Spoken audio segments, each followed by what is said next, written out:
start recording. Okay, and this one to record meeting, and this is EL121, and I'll write Samah for easy reference, and I'll write class number 1. Okay, so off we go. Guys, we're being recorded, like I told you. Okay, like I said, we're going to start with the course calendar, and I'd like to share the course calendar with you. Let me check where I put that. This is the course calendar. Okay. Okay. So can you see the course calendar now? Yes, you can. Oh, okay, that's good. Okay.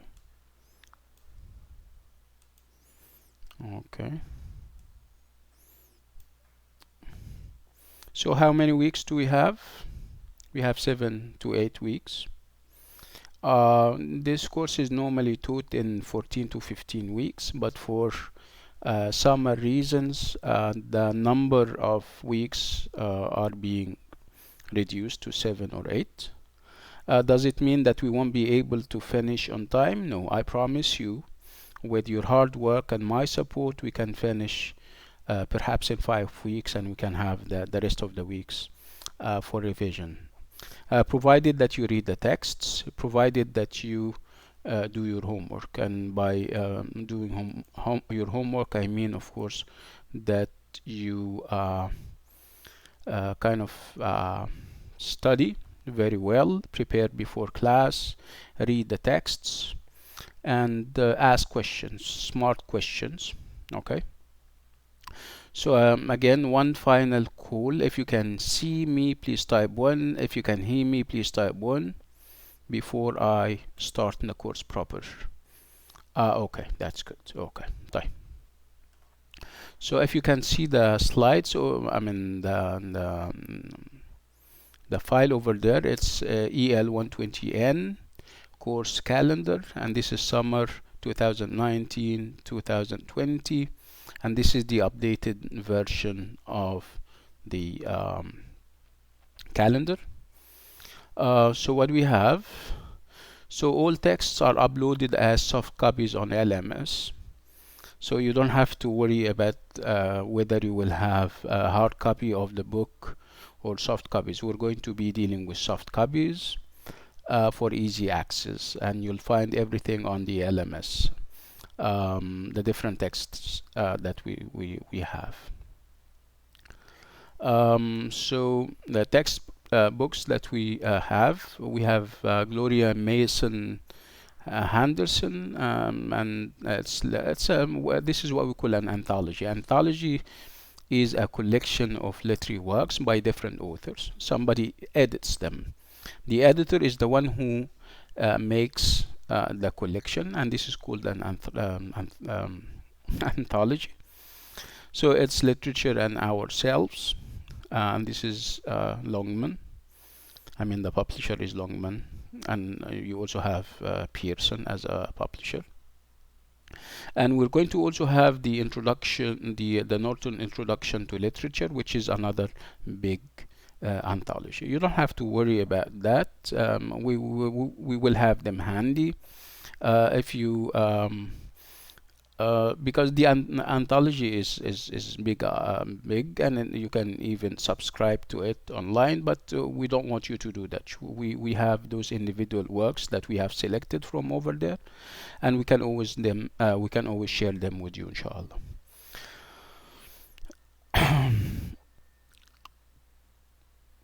Okay, so what we have on the number of weeks that we have together, like I said, 7 and 8 or 8. So in week 1, which happens to be this week, which happens to be this hour and the next, I'm going to introduce you to the course. I'm going to talk about the different genres that we will be exposed to. I'm going to talk about the philosophy of the course. I'm going to talk the rationale behind the course. Why we're having a course like this one?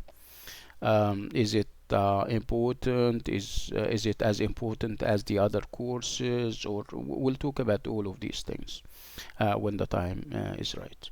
So what is it that we're supposed to cover today? Introducing 4 literary genres. I'll talk about the word genre and I'll explain what it means in a minute. So introducing 4 literary genres: fiction, poetry, drama, and essay.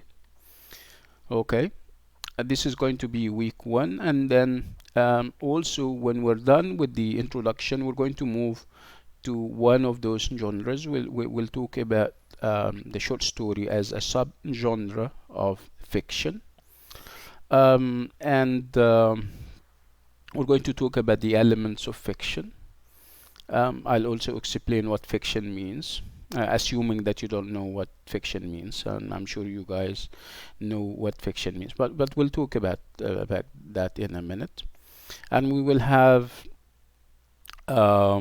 one of those short stories in the syllabus. We have I Will Try Tomorrow by Mona Ragab, and or That Beautiful Undiscovered Voice by Salwa Bakr. Very interesting short stories by people that we can relate to. These are not Western short stories. They are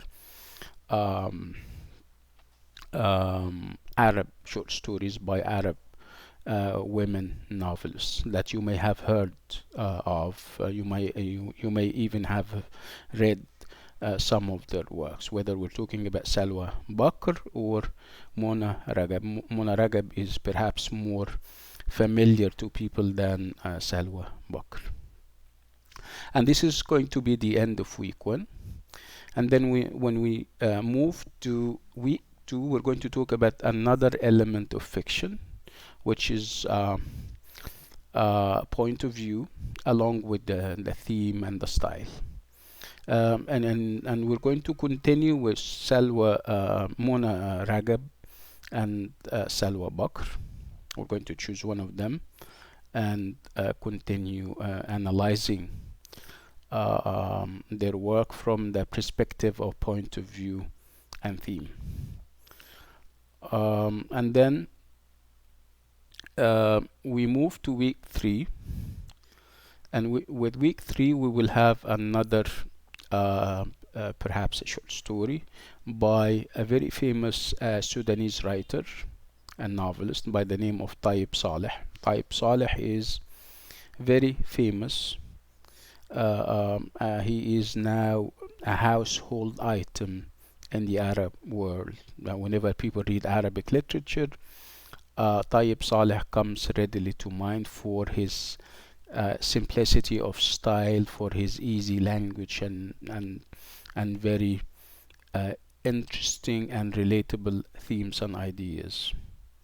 We'll talk about Tayyib Saleh, and we'll talk about a handful of dates. So this is his work.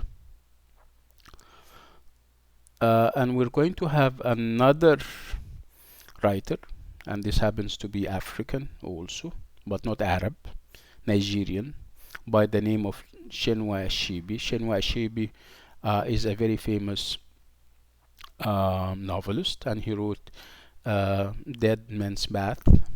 We'll talk about that. We're going to also analyze this work. And then we move to week 5, where we have The Necklace by Maupassant. Maupassant is a French writer. 8 weeks, hopefully 8 weeks. And when we're done with the short stories, we're going to move on. As of week 6, we're going to move on to poetry and drama. And poetry and drama are, as I was saying, are genres. We'll handle them.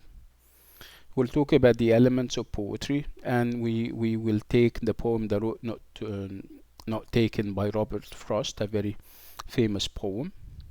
We'll talk about it, and we're going to analyze it together. And when we'll move to another poem by Dunbar, P.L. Dunbar, and it's called We Wear the Mask. Ironically, it has this mask element to it, and we're all obsessed with masks nowadays, of course.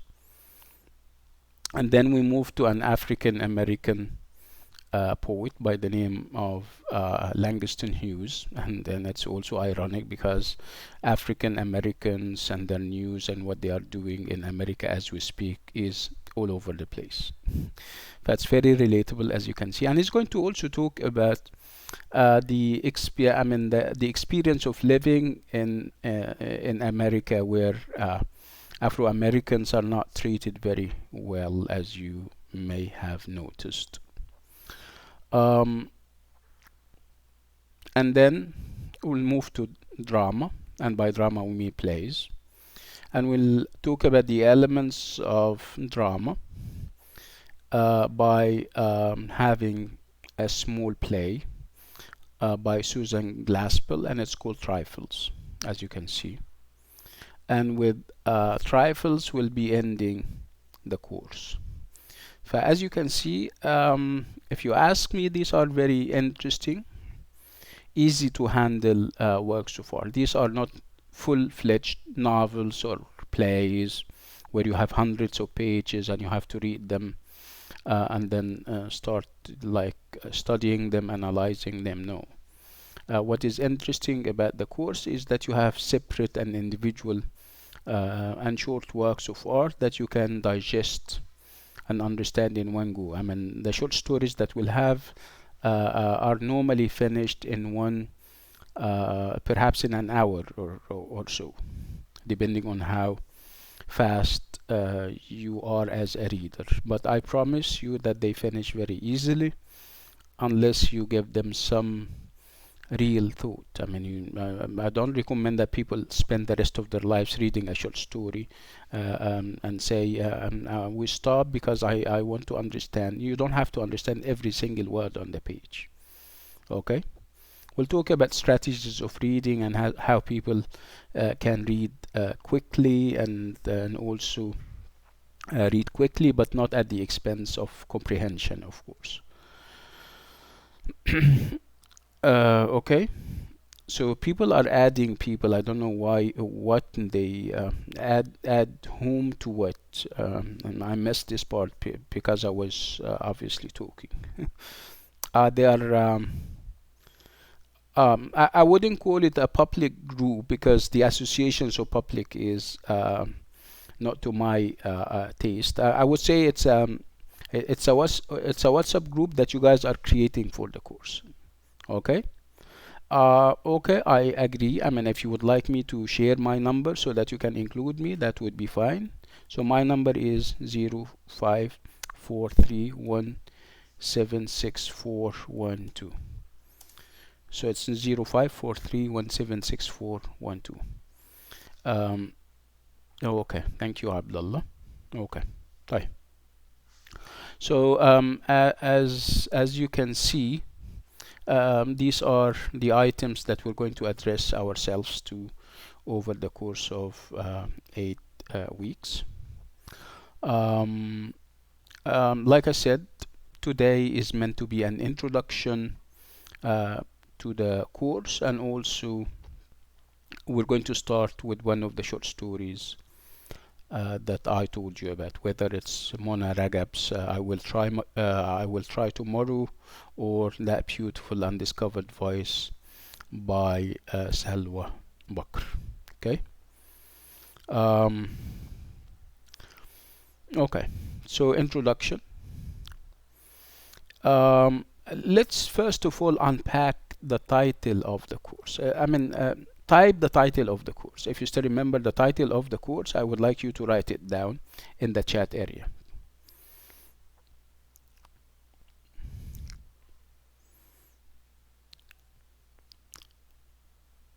Okay, I asked you a question. So the course is EL121N.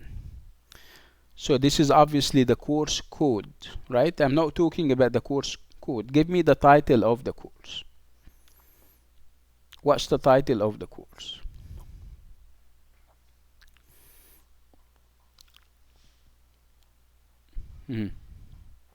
Okay, excellent. Ahmad Al-Fawaz is saying literary appreciation and critique. Yeah, very good. No.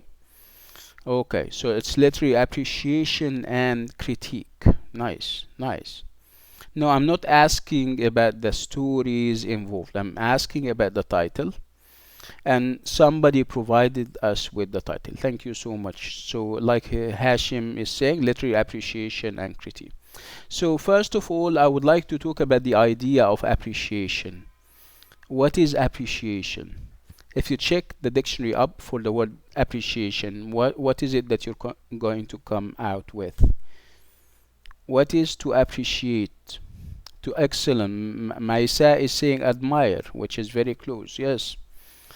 Being grateful. Yeah, Hashim is also Hashim al-Tamimi. Excellent thought. I mean, the idea of showing appreciation and being yani, grateful to something or someone. Yes, very good. Okay, so we're going to kind of tweak it a little bit to serve our purposes. Our purposes in the course are obvious. We're introducing you to different literature types, so at the end you'll be able to deal with others and see and say, yeah, this is interesting because of this and that. This is less interesting because of this and that. This is a good piece of work because of this and that. And this is not a very good piece of work because of this and that. So it's this because of this and that that we are hitting or that we are trying to develop in you. So appreciation of a work of art means that you look at the work of art, look at the literary work and come up with conclusions, recommending it to other people because you think that it has this and that characteristics, because you think it has this and that features that would endear it to the people. This is called appreciation. Again, appreciation means that you read a piece of work and then you explore its different facets and elements and characteristics so that you can come up with an objective assessment of this piece of work. You say it's good because of this and that. You say it's bad because of this and that. And eventually, it's some kind of judgment, as Sahar is saying. You judge a piece of work based on objective criteria, based on measures. Okay. More or less. Nagwa is saying analysis. Yeah, and that's very close. And okay, so this is called appreciation. I would leave, something, Nagwa. I would leave the idea of analysis to the other part of the title. The other part of the title is critique. Okay, so you move from appreciation to critique. Critique means that you analyze the work and come up with conclusions about it. So if you're recommending it to the reading public, assuming that you're a critic, for example. A critic is somebody who reads works of art and then talks about them and say they are good because of this and that, or they are bad because of this and that, and then he would recommend them to the reading public. Okay, so critique. So the analysis part that Nagwa is talking about has to do with critique. Okay, so what is it that we're trying to do? We're trying to develop this sense of appreciation in you, so that you can read the works of art. How to judge them, how to come up with assessments about them. Again, you would say that they are valuable and good because of this and that, or they are less valuable because of this and that. So it's about giving you the opportunity to like pieces of work and talk about them and eventually recommend them to other people. This is yes. So this point of view that you're going to be given, Maisa, is going to be based on principles and standards. We're going to develop in you um, this idea of appreciating a work of art for its intrinsic values. What do I mean by that? You don't judge a piece of work because it was written by a famous writer. Being famous is not a guarantee that the work of art is good. You have to have your own, ability to judge the work and come up with your own, genuine and original conclusions. You shouldn't be imitating other people. If somebody is saying that a work of art is good, you need to read it for yourself and then say, yeah, it's good, or it's not good. Okay.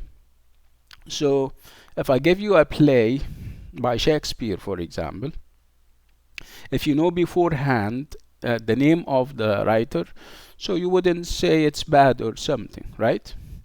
You're going to say, yeah, of course it's good because it's written by the high and mighty Shakespeare, right? In fact, this is not what we have in mind. What we have in mind is that without we're going to hide the name of the author or the writer of a piece of work, and then we ask you to kind of read it and analyze it and then come up with your own conclusions. Okay. Eventually you'll be able to appreciate the fact that Shakespeare is high and mighty, not because you have inherited this appreciation from other people and other critics. No, because you have read the play and you have enjoyed it as much, and then you came up with the conclusion that, yeah, Shakespeare deserves what people are saying about him.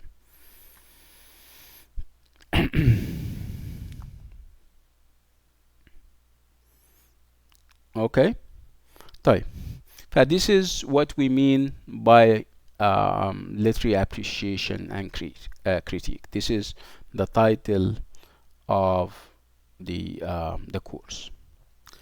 Okay. So it's about building appreciation. It's about developing this artistic taste in you. Yeah, that's correct. So what is it that we're building artistic taste for? Is it art that we're dealing with? Is it art or literature that we're dealing with? We're not dealing with art. We're dealing with literature, and this semester, when you finish EL 121, you'll go to AA 100A and B, and AA 100A and B are all about the appreciation of the arts. We're not talking about literature exclusively in AA 100A and B, but here in this course the focus is on literature. Okay. مشاعل. Yeah, مشاعل.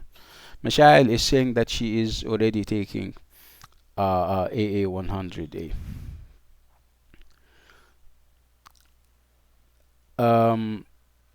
Okay, just listen to what I'm saying and you'll understand. And just don't jump the gun like they say, Abdul Muhsin. Just wait and see. مشعل. مشعل. Okay, I'm sorry. So it's مشعل that not مشاعل that we're having. Okay. Okay. So we're talking now about the material that we are going to develop appreciation for. So what is the material? And I asked you whether we're doing art or literature, and I answered myself by saying that we're doing literature. And what is literature? What makes literature? I don't want a definition for the word literature. Obviously, I need facets and aspects of literature. When I say literature, what goes under literature? In other words, what goes under literature? Yeah. Anoud is saying poems. Yeah, poetry. Yeah, poetry is an aspect. Yeah, plays like Sahar is saying. So you have no history. Mesh'al, no, history is not literature. So you have poetry, you have plays, which we call otherwise call drama. Story, we don't call it story, we call it either short story or novels or fiction. Movies is not literature, unfortunately, though some movies are based on literature.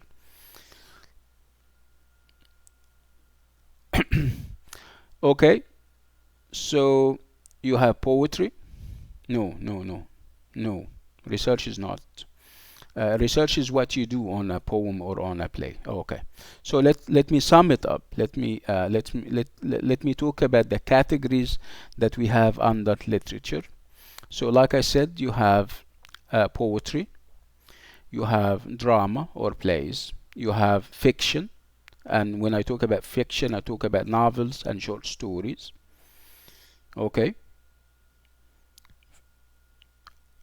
you're familiar with these things. Okay. Um, so what do we call these different things? These different types of literature, whether we're talking about poetry, drama, fiction, we call them genres. Okay, we call them genre. Here comes the word genre. So these are different genres. Genre is a type. Okay, so literature would be the big title, and under literature you'll have a number of genres. Poetry is one, drama is one. Okay, fiction, whether we're talking about short stories or novels, are ones. Okay, so you know what a genre is. By the way, the word genre is also used in art. When I say art, and I talk about artistic genres, and under artistic genres comes things like sculpture, architecture, paintings, dance, performance. These are all different artistic genres. Oh, okay. Yes. Did you get that? Okay. So what is it that we're doing? If you look at the calendar, so it's introducing 4 literary genres. Can you see that?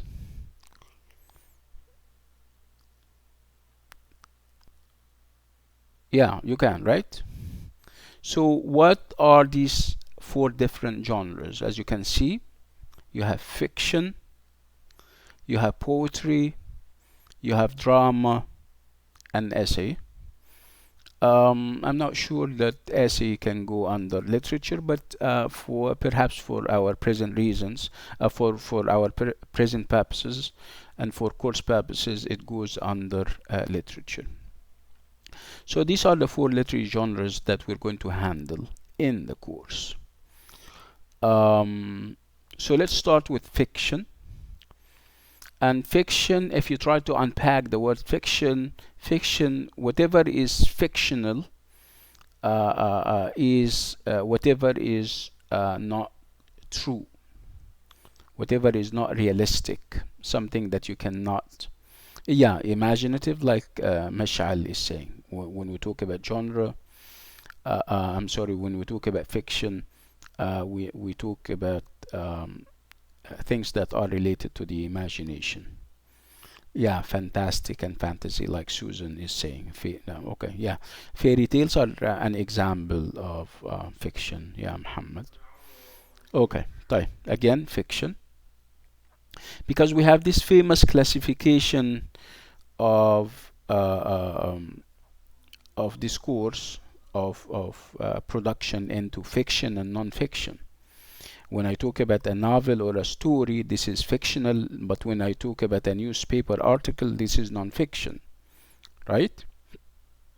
Okay, so we're focusing on fiction, not non-fiction at this point in time. So fiction, and when I talk about fiction, which has to do with the imagination of a writer, fiction is divided into either novels or short stories. You know what a novel is? Can you give me an example of a novel? The name of a novel, the title of a novel that you may have read recently. Yeah, they are. I'm not talking about the definition here, Sahar. I'm talking about examples. If you have an example of a novel that you may have heard of, that you may have read. Pride and Excellent, like Fatma Abdullah, is Pride and Prejudice by the high and mighty Jane Austen. So, Pride and Prejudice is a novel. Moby Dick, Little Women. Yeah, lots, excellent examples. You guys seem to be well read, and this is something that is very interesting. Le Miserable. Excuse my French. Isra. Yeah, Great Expectations. The Great Gatsby. Yeah, Crime and Punishment. I mean, the sky is obviously the limit. Excellent. At least I know who I'm talking to. I'm going to keep my guard up so that I don't make mistakes. I mean, I am in front of people who read very well and they know what they are talking about. Uh, um, as a point of order, I would like you, as of next time, I would like you, uh, whenever you walk into the virtual room, I would like you to write your name.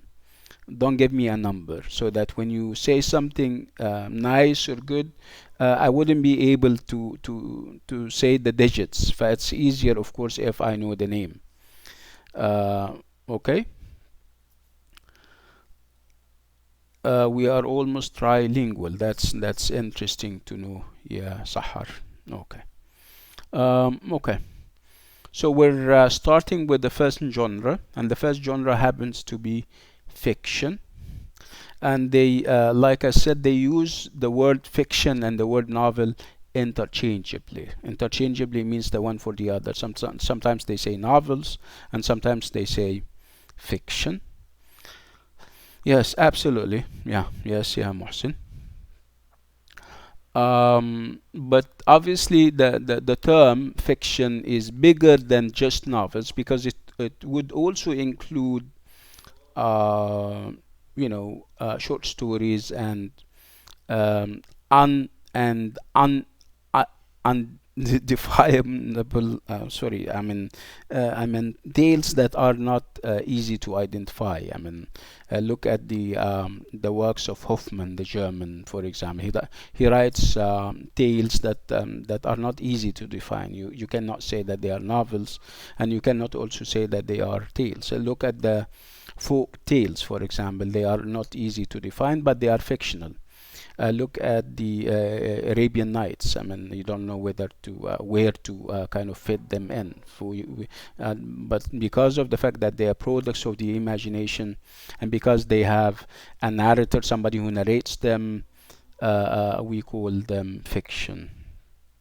Okay.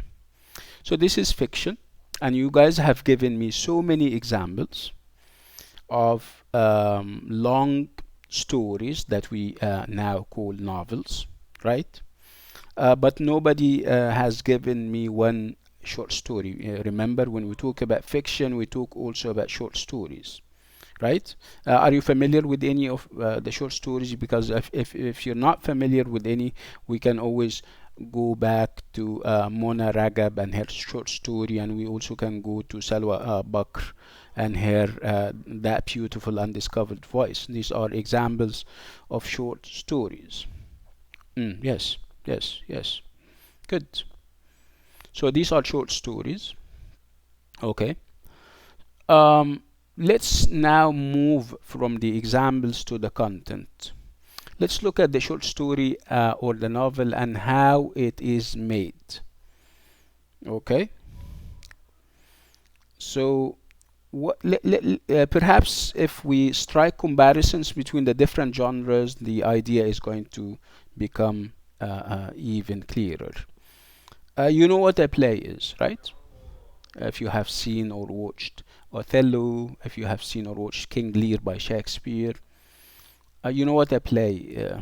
The Ultimate Safari is an example of a short story, like Mona Muhammad is saying. Absolutely, yes. You know what?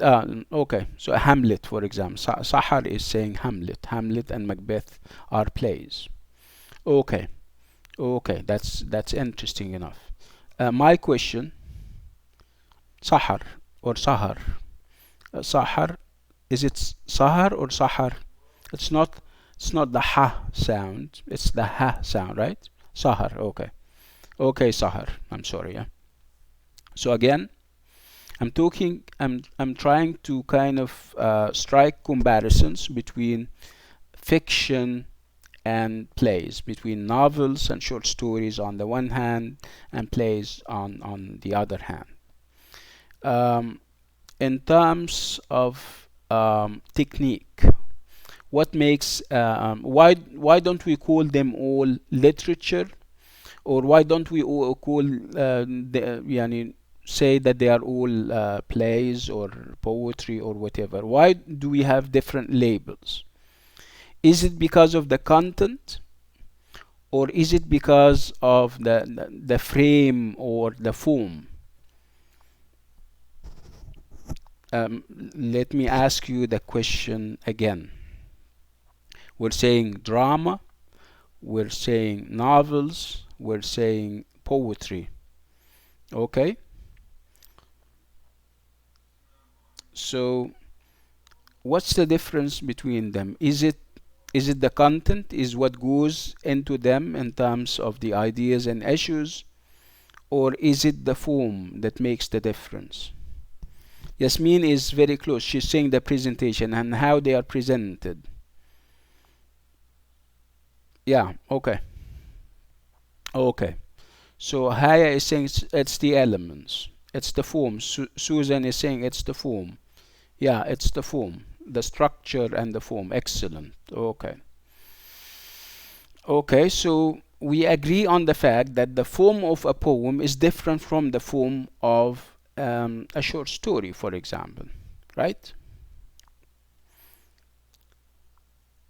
What is the form of a short story? In other words, do we have characters in a poem?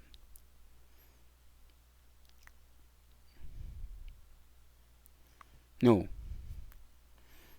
Okay, but in a short story you have characters. You have a plot, a storyline, right? You have you have time and place, right? You have a narrator or a narrator. A narrator is somebody who narrates the story, whether this narrator is first person or third person, right? But in a poem, what we have in a poem, you have the poet or the persona that the poet is presenting, and it's you have a number of lines. They are written in a certain way, right? They are rhymed and organized in a certain way so that they can have a musical effect on your ears, right? So you cannot compare the a poem to a novel, for example, in terms of length, for example. In the past, of course, there were epics, and those epics were forms, were poetic forms, and they were very long, but we don't have epics anymore.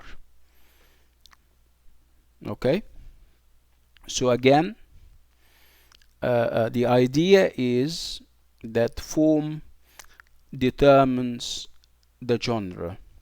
In order to decide whether you are reading a novel or a poem or a play, you need to look at the form, right? So when we talk about novels, we talk about characters, we talk about setting, time and place, we talk about a narrator, somebody who narrates the story, right? And of course we talk about ideas and themes.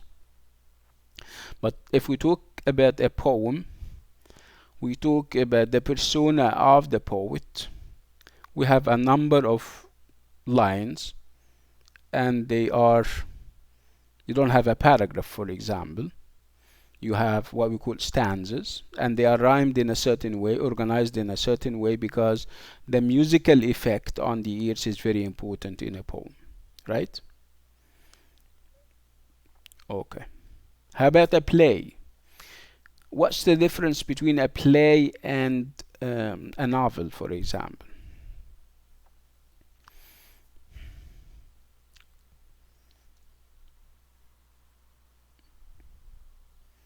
I'm asking you, is there a difference between a play and a novel?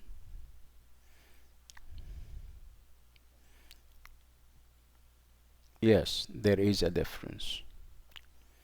Sahar is saying plays are presented in a theater.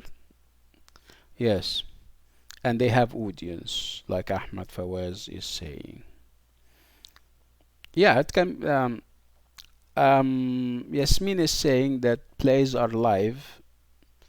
They are presented live. I mean, they can be recorded. Yasmin nowadays, right? You can watch a play on YouTube, and this is being recorded, and this is recorded, right? Susan has given us a very interesting clue. She spoke about the idea of dialogue and conversation. Whenever you have plays are about dialogues, where you normally have exchanges, long or short. You have two people, and those two people are involved in a conversation, or a dialogue. So a dialogue is key in a play, and plays are not, because of the fact that they are in conversations and dialogues, that they are not as long as novels, right? And also the idea of performance, like Fatma is saying, performance is very important, is key when it comes to plays. I mean, they are normally performed on the stage, but you don't perform a novel on the stage, for obvious reasons. Maha Al-Masri is saying that it can be also a monologue. Yes, it can, yani, but in most of the cases, Yamaha plays or you involve more than one person. Okay, so these are basic differences between these different genres. Also, when we talk about novels and short stories, we talk about a very important element, and this very important element is normally referred to as point of view. And yeah, Jama'a, are we going to spend the rest of our lives asking other people to join the group? Forget about that. I want you to focus with me, huh? Focus, and this idea of the group can come in handy later, huh? Just focus on what I am saying. Okay, okay. So far so good. Do you guys have any questions? Do you guys have any concerns? Am I clear enough? Would you like me to repeat? I mean, I can, yeah, say, yeah. What do you have in mind? Clearo? Is it clear enough? Okay, okay, interesting. Okay. So this is the first step or stop on a long journey of appreciation. If we're going to maintain this kind of clarity and this kind of appreciation of what I'm doing, and you responding and reacting, giving me vivid examples like what you're doing right now, I promise you that towards the end of the course, you'll be very great critics. You can go out and grab a piece of literary work and then read it and analyze it and recommend it to others. Okay, isn't that beautiful? I'll talk about that. Yeah, Iman Gamal. The name rings a bell. Iman Gamal, are you from Jeddah? Have I taught you any courses before, Iman Gamal? The name rings a bell at the back of my mind. Anyway, okay.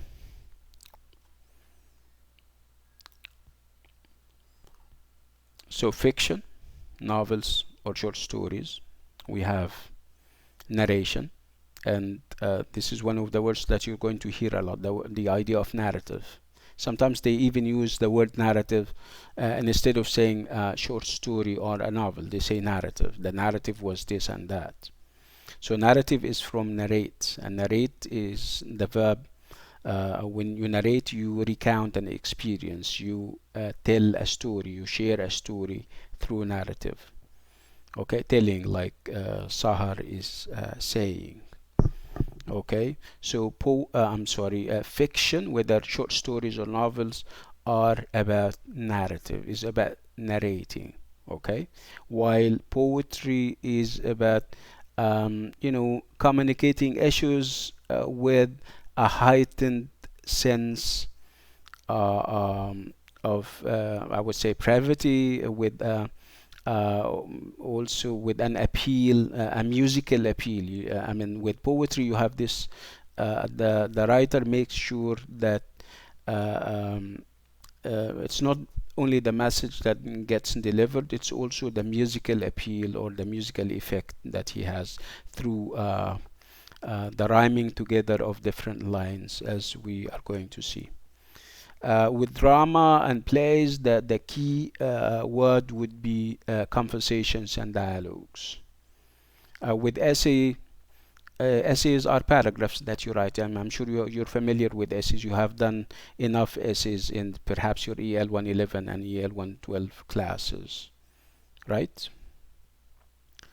So this is pretty much what they wanted us to talk about when we talk about these different genres.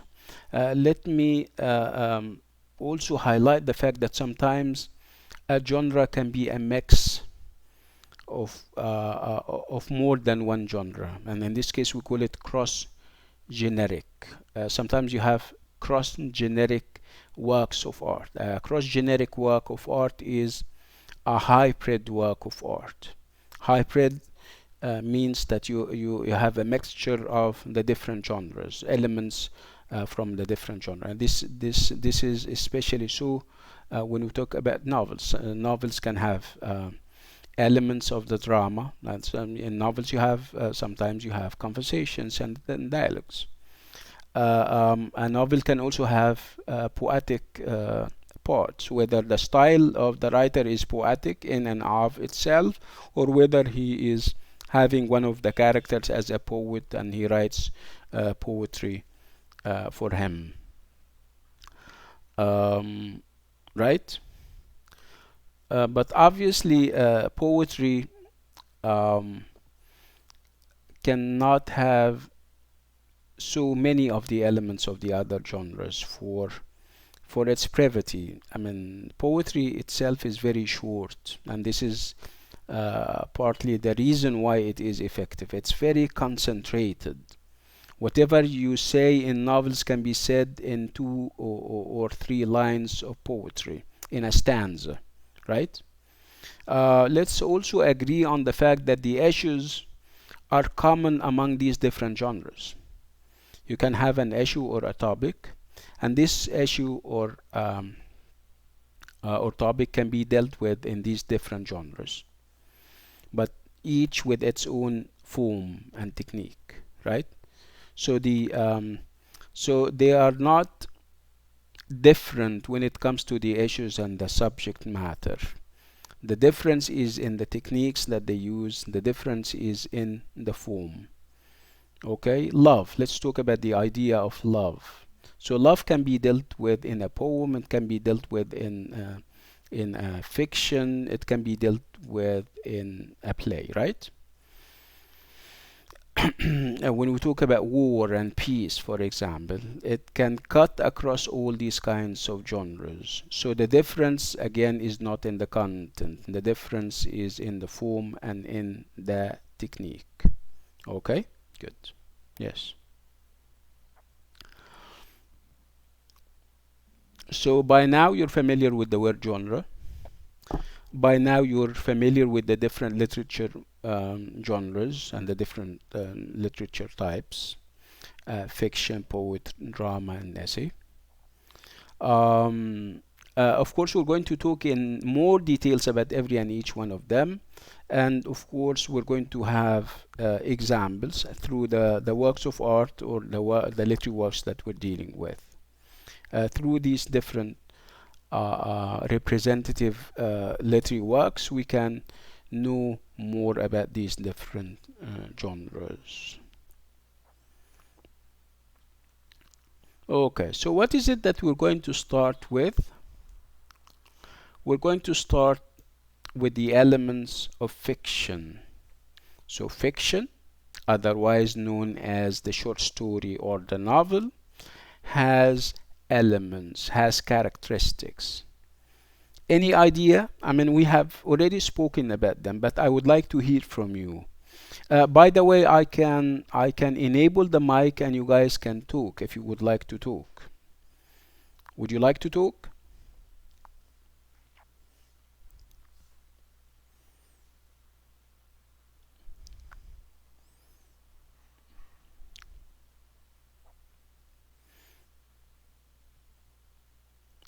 Um, all you need to do is to raise your hand, and I approve you, and you are on your way. You can talk. Um,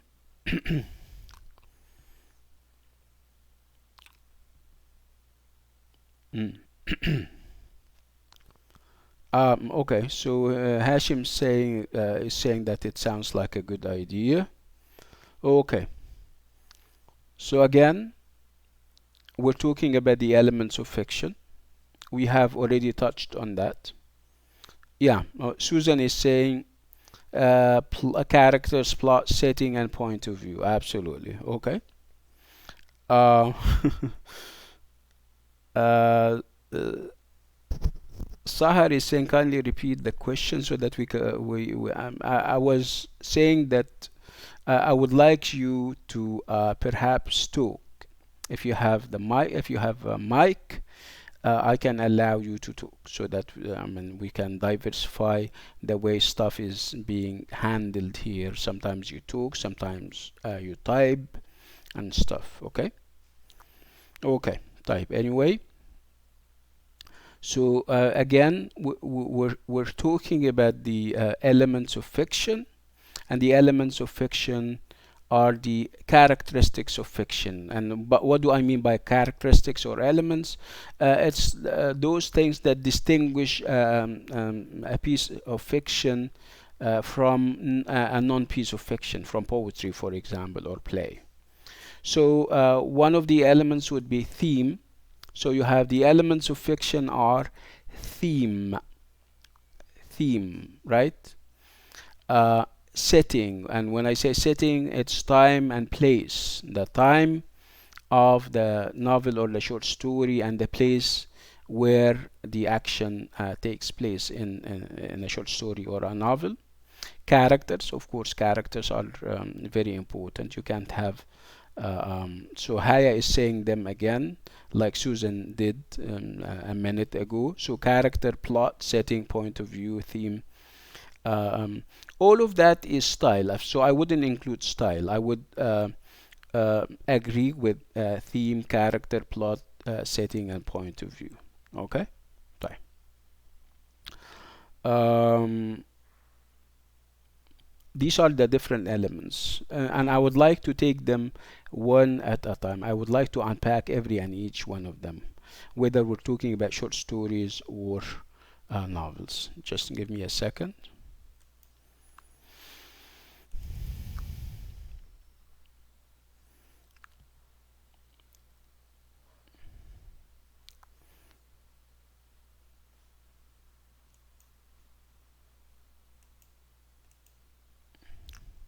Can you see that?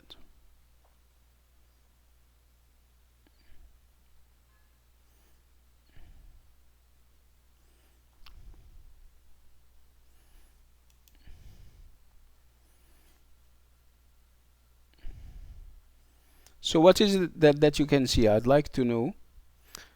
Can you see characteristics of the short story? Okay, good. Okay. So remember, when we talk about the short story, we talk about what? We talk about fiction. So whether we're talking about a short story or a novel, it has these elements to it, right? So characteristics of the short story, characteristics of fiction, elements of fiction. You have setting, plot, character, theme, and point of view, right? Let me check whether I can have them, and I can also have. Okay. So these elements are interrelated. You guys agree? Of course they are interrelated. What is the significance of a short story or a novel that has characters without a plot? You know what a plot is? What's a plot?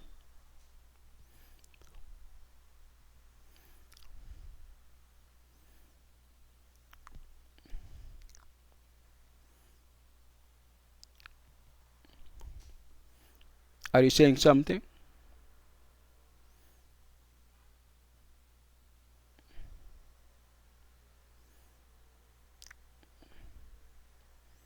So what's the significance of a short story that has characters without a plot?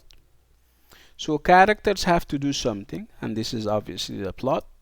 Somewhere, this is obviously the setting. There must be some kind of problem, and this is the conflict, as narrated by someone, and this is point of view, and all of this must mean something, and this is the theme. Is that clear enough?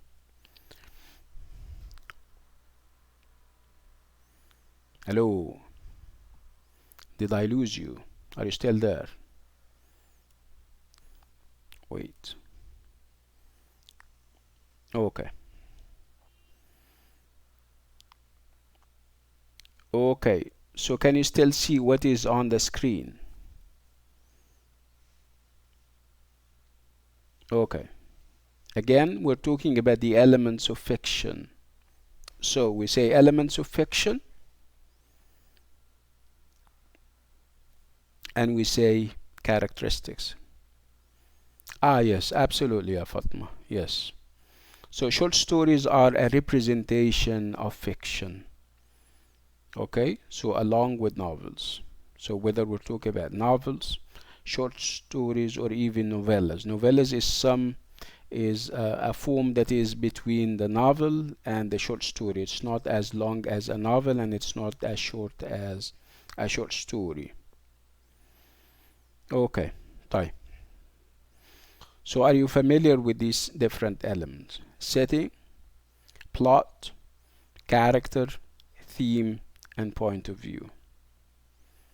So which of them is the easiest to understand? Without studying them, if you have to choose one and you are going to say this is the easiest, I understand it, without you explaining it further. Which of them is the easiest? Character, yes. Yeah, because we casually use the word in life, right? Character. Let's stop at characters, like Abdul Muhsin and Fatma are saying. So characters are people like us. You cannot think of a novel or a short story without characters. They populate the short story or the novel. It's through them that you can have the complications of a typical short story or a novel. Okay, because people, kind of act and interact, and out of this interaction you have issues and complications. So unless you have characters, you have nothing, right? It wouldn't be a novel or a short story, obviously, right? So this is characters. And when we talk about characters, we talk about different two types of characters, as a matter of fact. We talk about dynamic characters, and we talk about flat characters. So flat characters are characters that do not change over the space of the novel or the short story. They remain. If they start off as good people, they remain and stay good people. If they are presented at the beginning as bad people, they normally stay bad people. So you don't have diversity, and this is kind of dull and monotonous. Characters who are flat are normally from the common run of people. You don't really identify with, because they have one dimension. They are not multidimensional, in other words. Wait. But dynamic characters, from dynamism, and dynamism is a good thing. It's about vitality, it's about movement, it's about life. Life is dynamic, right? So characters that are dynamic are, of course, capable of change. They can start off as evil, but over the time they learn their lesson and they end up being good, for example. Or even the other way around. The environment can have its effect on a good character, and he ends up committing a crime and land in jail, for example. But this is dynamism, okay, which is more realistic. People are about, life is about dynamism. People are different. People learn their lessons as they go by in life. They can make errors and mistakes. They can learn from them, and they end up totally reformed, if you agree with what I am saying, obviously. So this is characters, and like I said, characters are very important in a novel or a short story.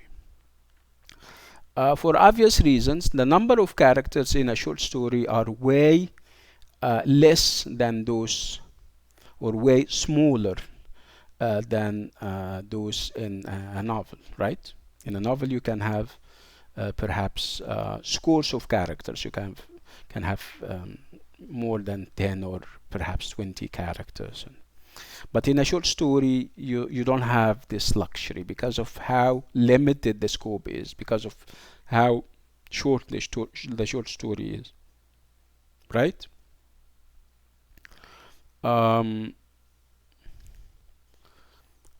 Let's move to setting, because some of you said that setting is also very clear, one of the most familiar elements in a novel or a short story.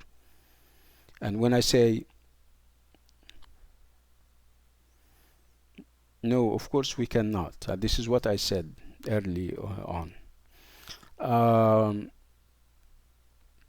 So setting, and by setting I mean the time and place of a short story or a novel, and obviously we're not divorced. We ourselves are not divorced of time. We move in time and place, right? There is always this time element and place element to our life, right? We don't live in a bubble, so to speak, right? So in novels and short stories, it's the same thing. You have to have this physical element, which we call place, and you have to have this time element that we call time. Whether time is only one day or hundreds of years, this is again time. Whether space is, or place is, one room, or an entire country, or an entire nation, or an entire continent. This is also place and space, right? What is interesting about place in a novel or a short story is that sometimes the place is considered a character in and of itself because of how effective in effecting changes to the events.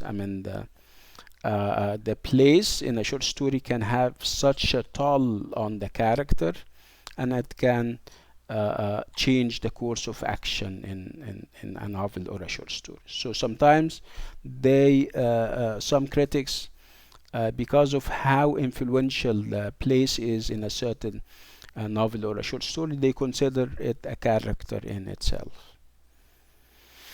Yes. Okay. So we spoke about characters, we spoke about setting, time, and place. Somebody spoke about plot, or asked about plot and what it means. In its simplest meaning, a plot would be more or less like the structure of a short story. The storyline. I would call it the storyline. Okay, so what happened first, and then what happened after to the characters, and then what happens at the end of the novel or the short story. So plot is what happens in a story, like what 92018155362 is saying. See how difficult that is? Okay. Uh, okay, so this is yeah, dilemmas happen in stories and in life too. So this is a basic definition of what a plot is. The plot is the like I said, the storyline, and every novel has a basic storyline. Though in the 21st century, you don't have those normal, unusual beginning, middle, and end novels and short stories anymore. But still, you can always detect and trace as يعني a storyline of a sort. Okay. What else do we have? We have point of view, and by point of view we don't mean opinions, though it has an a measure of opinion to it, but it's not as explicit as it is in life. By point of view in a short story, we mean from what perspective the short story is written, who is manipulating the threads in a short story or in a novel.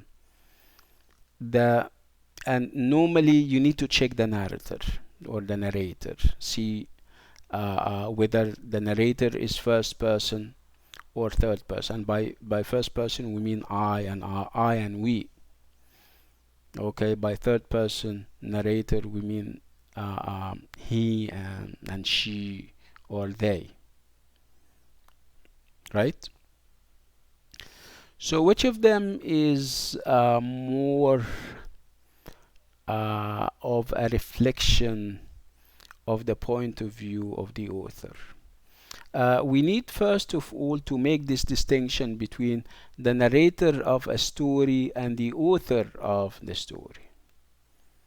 Okay, because make no mistake about it, they are two different things.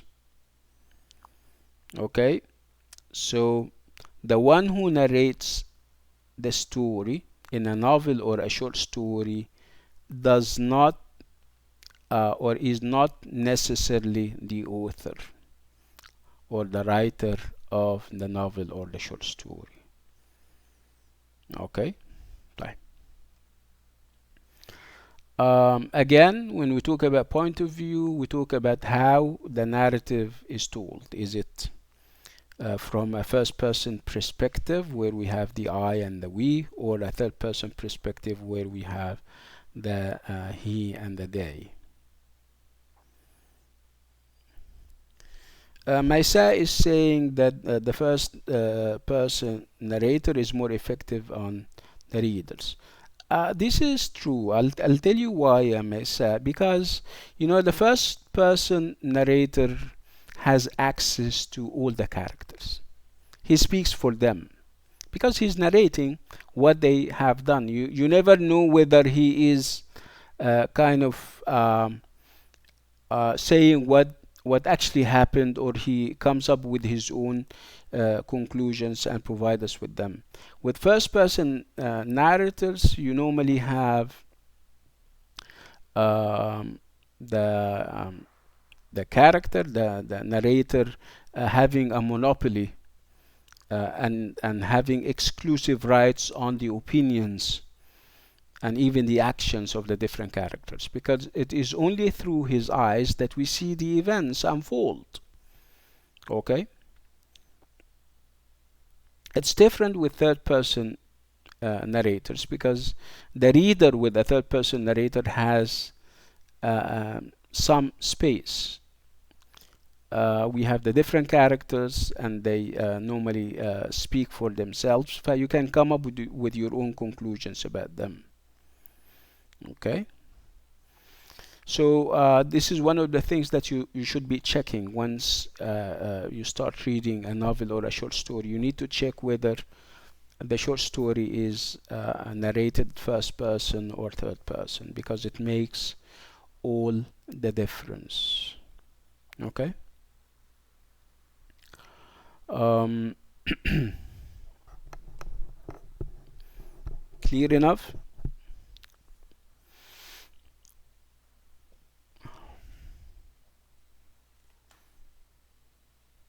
Okay.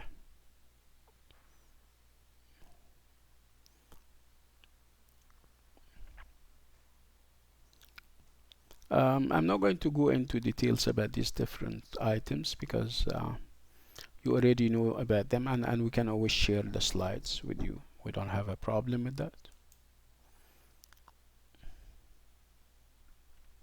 I'd like to move to the short story proper, and I'd like to start with I would like you to choose.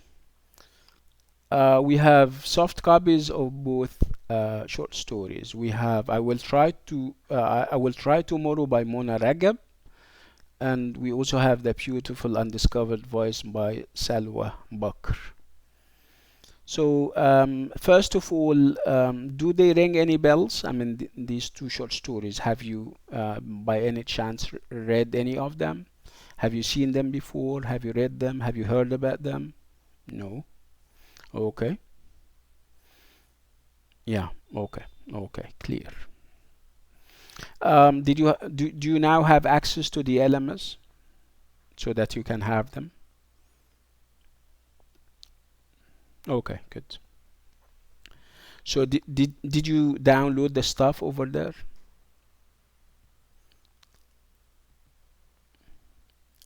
Okay. Not yet. Okay. Fatma is saying not yet. Abdul Wahab. Okay. Nice. Okay. طيب. So let's start with I will try tomorrow by Mona Ragab. Um, yes. We're going to update the LMS. We're going to update the page, not the LMS, because the LMS has been updated already. We're going to update the course page so that we can include the other short stories. And now also that you have the WhatsApp group, we can always share the short stories with you. Again, I would like you to read. And I would like you to read the short story, not about the short story. What's the difference between reading the short story and reading about the short story? We have one class per week, yeah, Muhammad, unfortunately. But that's why, like I said earlier, you guys have to do your homework. And by doing your homework, I mean you have to read. You have to read a lot. You have to do research and stuff like that.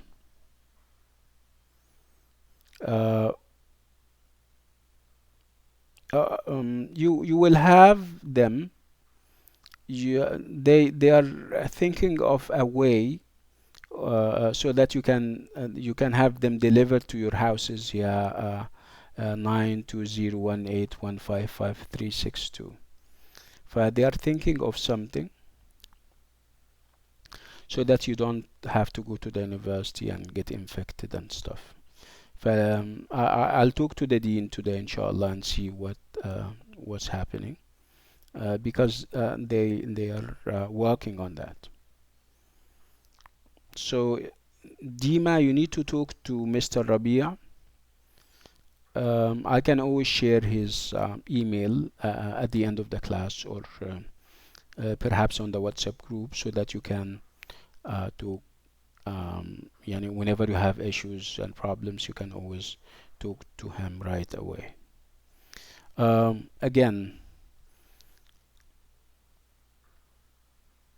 oh, so you don't have a problem then. Muhammad is saying that AA 100 books are soft copies since last semester.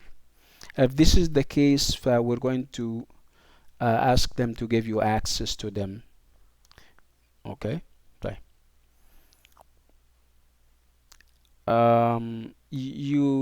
Mishal, I think you need to refresh, because this is the message that I got and that I got myself under maintenance. But when I somehow refreshed more than once, I got the I had access to the LMS. Okay, we're not done yet, and you have already started the procedural questions. Can we spare ourselves this part until the end of the class? Okay. طيب. Again, so I will try tomorrow by Mona Ragab. And my question was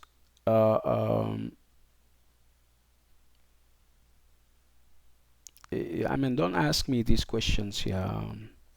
Let's just focus on what we have, and then we can always talk about these things later.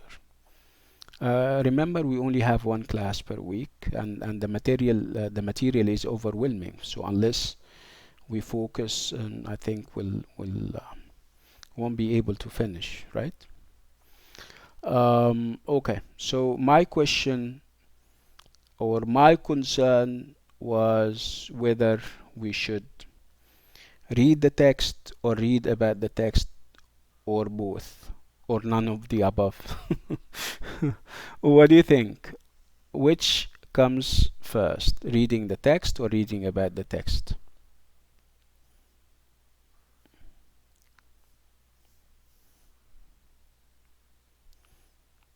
Reading the text, right?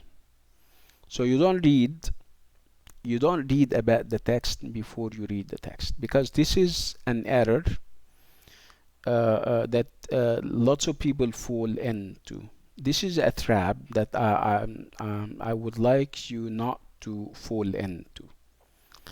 You read the text first, and this is what we call the primary source stage. Normally, talking about a work of art, or research about a work of art, or about a literary work, is divided into two sections or stages. You have the primary source stage, and you have the secondary source stage. And I'm sure if you have done 122, you know the difference between primary sources and second sources. I will assume that you don't know which is which. So primary sources are the novels or the short stories or the plays themselves. Okay. While secondary sources are articles or essays or books written on them or about them, analyzing them, talking about how valuable they are, assessing them. Okay. So you don't go to a book or an article that assess something unless you have read this something yourself and first, right?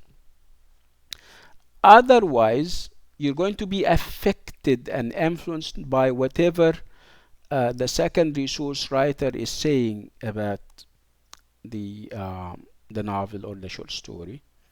So you end up imitating him or getting affected by him or her, and you end up parroting whatever he or she is saying, right? And this is not correct, right? So you read the piece of work first, you come up with your own conclusions, and then you go to the secondary source and start reading and see whether whatever you came up with, whether it agrees with what the other people are saying or not. But don't take other people's words about the work in their secondary sources for granted and accept it as is. And then you go and say, listen, this is my point of view. It's not your point of view. You have just parroted what other people said about the work, and this is not literary appreciation, right? This is not criticism.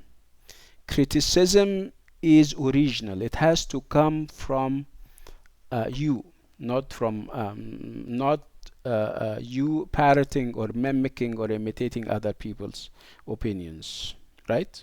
Okay. Um, so if on the LMS you have the text, you have the primary source, and you have a secondary source on it. So which of them are you going to choose first?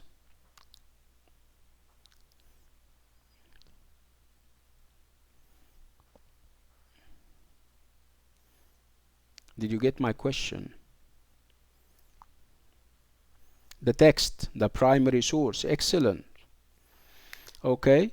And when you have finished reading the text, whether it's a novel or a play or a short story or even a poem, you start looking at the other sources in order, especially if you're writing a piece of research. And a piece of research can be as simple and as short as a TMA. So TMAs are not about only reading the secondary sources and taking them and putting them in the essay, and you say, this is what I came out with. No, you didn't come out with this. It's the work of others. Perhaps you changed the language, perhaps you rephrased the words and reworded it, but this does not make it yours, right? So make no mistake about it. People who are serious and genuine start with the primary source, the text itself, and then make the transition to the secondary source, whatever is written on or about the primary source. Okay? So if we have a short story, whether by Ragab or Bakr, we need to start with the short story. We read it, understand it, implement whatever reading strategies we have on them. And then when we have finished, when we have discussed them, the novel or whatever, you can then move to the secondary sources and verify your intuitions about the short story. You said that it's good because of this and that. Okay, this or that critic in their books or articles are saying the same thing. You're doing a good job. Boom. And they don't have to agree with you, by the way. And you don't have to agree with them. As long as you are genuine and original and you have, uh, you know, justifications. You're saying that, let's say that I published a novel and I gave you the novel as a present and I wrote something. I wrote a dedication to you, and then okay, read it. And if you have feedback to give, you just give it to me. And you go and read it, and you come back and say, listen, I didn't like it. Okay, so it wouldn't be enough to just say I didn't like it. You normally say I didn't like it because of this and that. The language. You have issues with the language. You have issues with the how the characters are delineated and portrayed. You don't have depth. Your style is not consistent. The characters are weak and they are for the most part flat. There is no dynamism to the novel or the short story that you have read.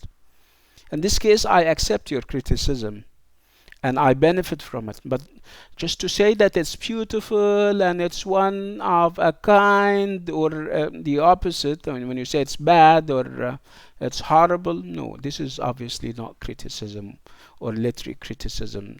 Literary criticism and literary appreciation is about kind of providing evidence, whether you're saying nice stuff or bad stuff.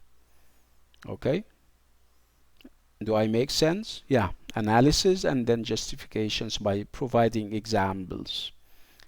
Right? Good.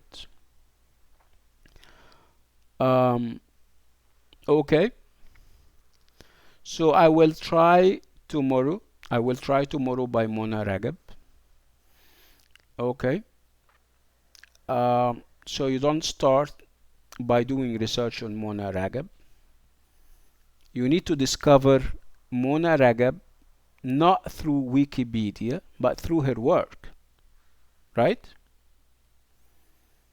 You discover Salwa Bakr and whether she is genuine and good or bad through her work, not through secondary sources about her, not through Wikipedia. I read the work, I check its intrinsic values and see whether it has any, and then come up with my own conclusions. Right? Okay. So I will try tomorrow. I'll act as if I don't know who Mona Ragab is, and good news. I mean, not so many people know who Mona Ragab is. Otherwise, they would have been affected and influenced by what they know about her. And if they know that she is one of a kind, they would simply say that her short story is excellent and her short story is this and that. No. What we're doing is not what a biographical analysis of the novel. Listen, there are two schools when it comes to analyzing a work of art. One school would focus on the author and the biography of the author. Before they read the work, they go and check the history of the author and then go to the work of art. In this case, if the author, if the novel has suffering and issues, they say, listen, yeah, it's because the author at one point has or had a dead father and his mother had to go out and perhaps work and suffer. And no, this is not a good analysis. This is called biographical analysis and it's no longer accepted in the academia. What is accepted is what we call formal analysis, and formal is from the word form. Okay, you focus on the form rather than on the biography of the author.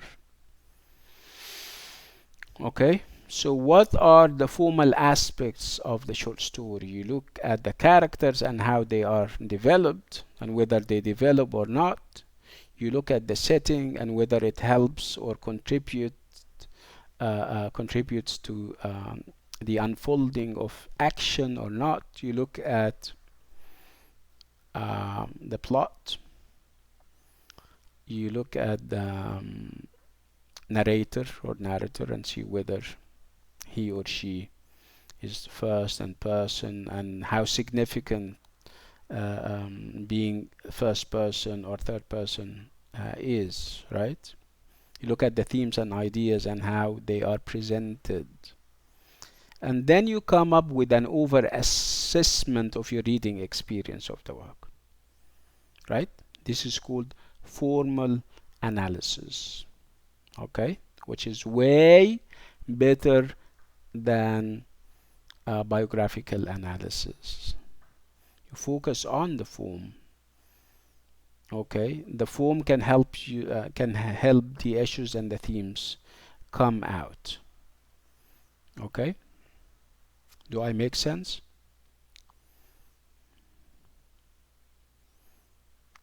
Okay, good. Excuse me.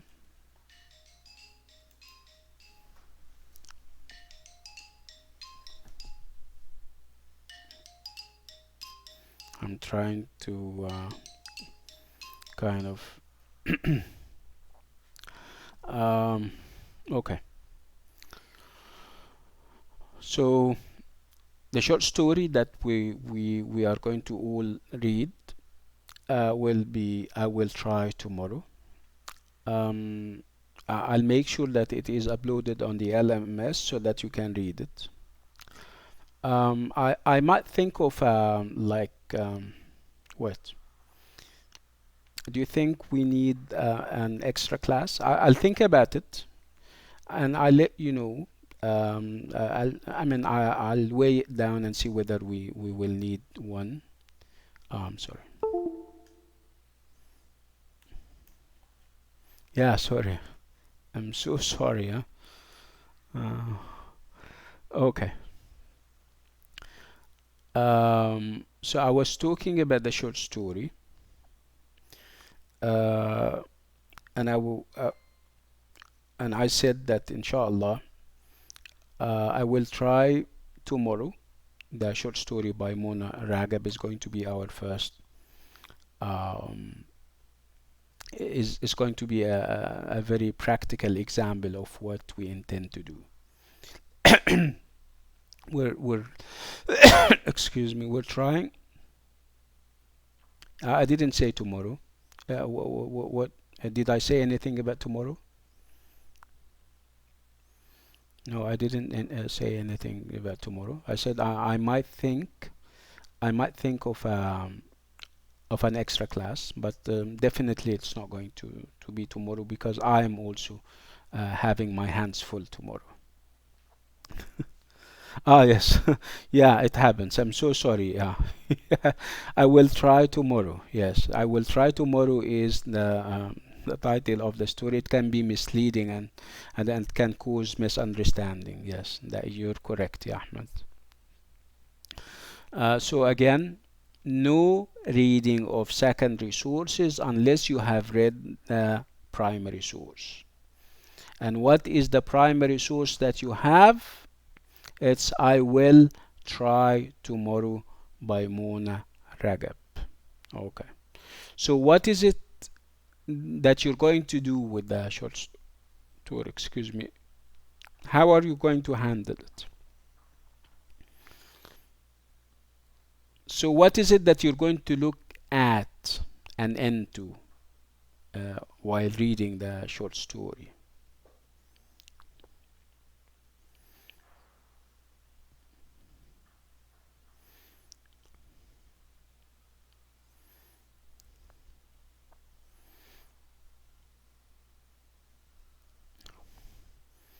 I think I need to take a print screen of the number of this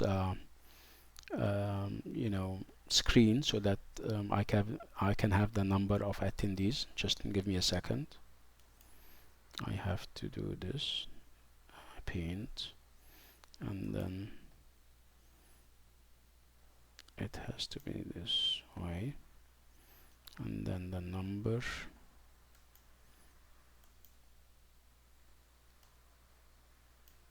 Okay, and then like this. It has to go this way.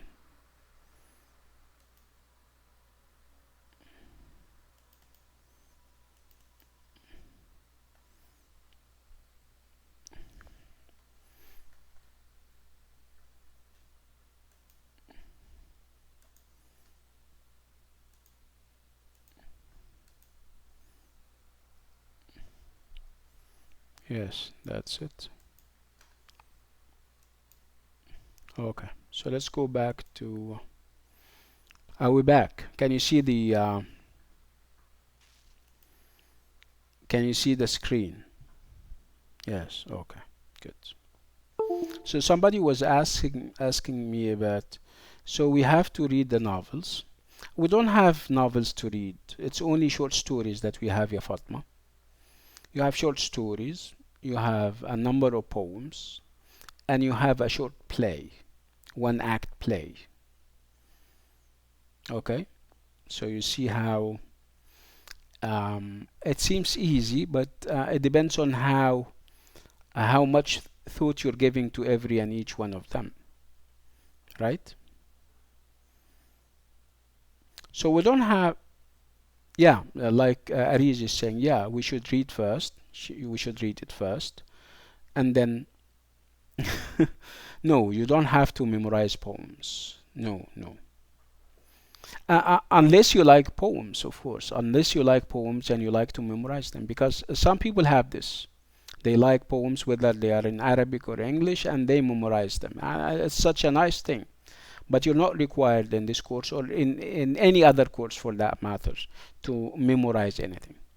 Just understand such, develop tools and use them.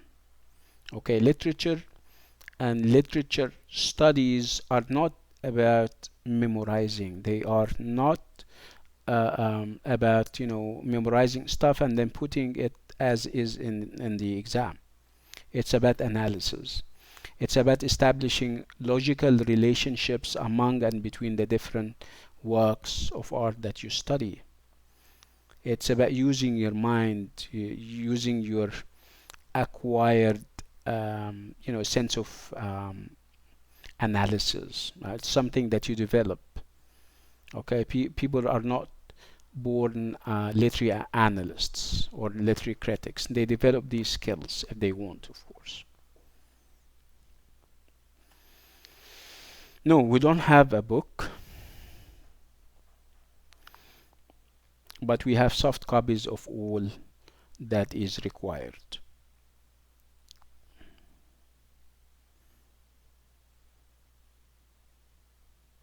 Okay, Yasmin is asking a very interesting question. She's saying, can you please tell us what to exactly read and search about to be perfectly prepared for the next class?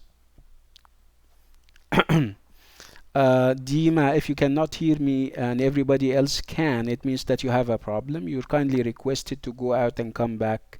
Perhaps your problem can get fixed. Yeah, Susan is saying that she cannot.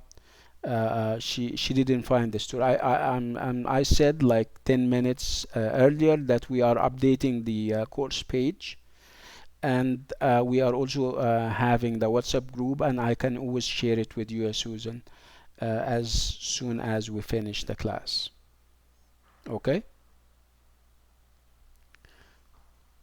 Okay, okay, okay.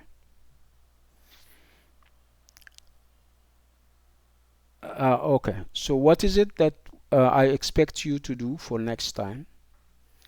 I expect you to have read the short story, and I also expect you to have implemented the reading strategies that we spoke about. Never read the secondary source before the primary source. Look at what makes this short story a short story. Look at the characters, look at the plot, look at the complications and the conflict, look at how the conflict is developed and how it gets resolved at the end. Look at the point of view, whether it's first person or third person. Okay, and write all of that and develop all of that into an essay. How about that? And you can always share the essay with me, and I can look at it and say, yeah, we have a promising critic, excellent. Or perhaps you need to amend this, you need to change this and that. This is how people develop. It's not about listening to stuff and full stop. It's about trying your hand. It's about making mistakes and errors, and then you try to avoid them next time you edit whatever you do. It's literature and literature studies are all about workshops. You need to make or assume that you are in a workshop where your teacher would be the master and you would be the apprentice. You know what an apprentice is. Okay? Apprentice means somebody who gets training in a workshop, whether it's a mechanics workshop or any other trade or job for that matter. Okay, so you people don't pick up the skills and the tricks of auto mechanical expertise by simply listening to their master. They have to do stuff with their own hand. They have to go under the car and they have to tie and untie this and that. This is what you're supposed to do. the material would be like the car, and you should be able to try your hand in its different parts so that you can develop the skill of discovering what goes wrong with this, with that, what's good about this and that. Okay. I'm hopeful that the analogy is not too far-fetched. Oh, okay. Okay. So again, next time you will have finished. I will try tomorrow by Mona Ragab. Next time, we're not going to spend much time on this short story. Perhaps we'll move to another short story, and we're going to explore the different elements of this other short story. So, like I said, it would be a good thing if you guys, while exploring and while reading the short story, you take down notes about the different elements of fiction, and you see how they are achieved in the short story, and whether this achievement is done with a measure of success or not. And then you have to have your own voice. You have to say, yes, I liked it, or I don't like it.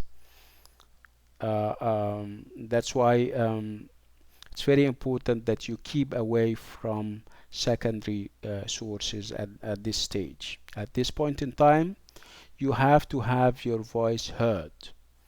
And how do you do that? It's by reading, analyzing the piece of work, and coming. It's also by coming up with your own conclusions about the piece of work. Okay, and then we can also make the transition to the secondary sources and see whether they agree with us or not, and whether they have justifications as why they are different from us, and whether we have our own justifications as why we differ with them. So there is nothing wrong with having a different opinion, an opinion different from the one provided in books. Don't assume that because of the fact that you're a student, you cannot say something different. You can say something different, and normally difference is original. People are so set in their old ways, and instead of kind of coming up with their own assessments and conclusions, they go to the library and pick something out, and then they present it and say this is our own assessment, which is obviously not true. So you have a golden opportunity to start criticizing, to start having your own voice heard, to start trying your hand with literary. This is the first step or stop in literary criticism. Who knows, perhaps one day you become a literary critic in a newspaper, or in on television, or anywhere else for that matter. And people can depend on you. You can even have your own blog where you recommend works of art and literary works to other people. Again, through thorough analysis, through deep analysis and objective criticism, not impressionistic criticism. Not because I have seen the name of an author on a piece of work, it means that this is a guarantee that this work is excellent. No, this is obviously one of the problems that we have. This is what we call prescribed criticism. They prescribe opinions. I happen to be teaching one of the courses. It's called A to 30A, and I also teach A to 30B. And in one of the we're dealing with one of the plays. It's called Othello, and Othello is written, or was written, by Shakespeare. We have a problem of changing the mindset of the students when it comes to talking about Shakespeare. When they have the name Shakespeare, they assume that whatever is written is holy cow. It's sacred. We cannot change. You cannot say that Shakespeare is wrong. You cannot say that perhaps the development of the character here is not as good as it was in Hamlet. No. Once the name Shakespeare is dropped, everybody drops silent. Okay, we have to change this mindset. And it's simply also because we inherit criticism. Okay, we go to books that were written perhaps 50 years back in time, and we take whatever views in them and put them in our pieces of research, and this is not correct. You have to have your own genuine and original views, even if they do not agree with the views of very well-established critics. No, when you finish EL121, you would you're either doing EL121 now and you're also doing AA100A, or you may be doing EL121 and you will do AA100A and B next semester, next year, I mean. Yeah, we said I said, yeah, that I'm going to share it with you. Okay, good. Okay. So before we leave, do you have any questions?